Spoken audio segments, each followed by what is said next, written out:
এমন একটি উপত্যকা যা ভূত প্রেত, দানব জিন্নাত এবং রহস্যজনক প্রাণীদের চারণভূমি রূপে আমরা জানি।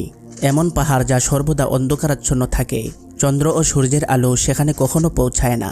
এটি এমন উপত্যকা যেখানে আজ পর্যন্ত কেউ যেতে পারেনি। ওই উপত্যকা কি জিনদের রাজ্য, নাকি অন্য কোনো গ্রহ, নাকি নতুন কোনো পৃথিবীতে যাওয়ার রাস্তা? প্রিয় বন্ধুগণ, কুহে কাহাফের নাম শুনতেই কোনো অলৌকিক অ্যারাবিয়ান কাহিনী আমাদের মনে আসে। এমন কাহিনী যা রাজাদের সুন্দরী কন্যা ও জিনদের মধ্যে সংঘটিত হয়। এসব কাহিনী সাধারণত এমন হয়ে থাকে যে অমুক রাজ্যের রাজার সুন্দরী মেয়েকে অমুক ভূত বা দেও অপহরণ করে কুহে কাফের কোনো এক স্থানে কোনো প্রাসাদে নিয়ে আটকে রেখেছে। এরকম কাহিনী হিন্দুস্তান, ইরান এবং আরবের গ্রামীণ অঞ্চলে প্রচলিত, এবং এসব দেশের অনেক গ্রন্থেও এর আলোচনা গুরুত্বসহ স্থান পেয়েছে।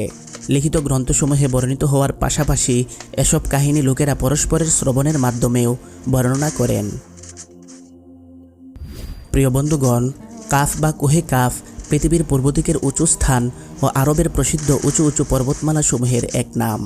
ইসলামিক বর্ণনায় কুহে কাফকে জিনদের আবাসস্থল বা জিনদের রাজ্যকে বলা হয়, যাকে আল্লাহ তাআলা খুবই সুন্দর ও চমকানো ঝুমুর থেকে বানিয়েছেন। ইরানি বর্ণনা মতে কুহে কাফের অবস্থান শিমালি এলাকার ককেসাস পর্বতমালায় ছিল, যাকে বিজয় করা আজও পর্যন্ত কোনো মানুষের পক্ষে সম্ভব হয়নি। কেননা প্রাচীন ইতিহাসে এই উঁচু উঁচু পর্বতমালাকে রহস্যজনকভাবে গোপন রেখেছে। কুহে কাফ মূলত একটি লম্বা পর্বতমালাসমূহের একটি সারি। একে জমিনের সবচেয়ে বিস্তৃত ও প্রশস্ত ভূমি বলা হয়ে থাকে, যা পর্বতসমূহের সারিবদ্ধতা এবং জরতুশ নামক পাখিদের জন্য বিখ্যাত। বলা হয়ে থাকে যে কুহে কাফ জরতুমুশের উপর প্রতিষ্ঠিত, যার উজ্জ্বলতা আকাশকে নীল রং করে দিয়েছে।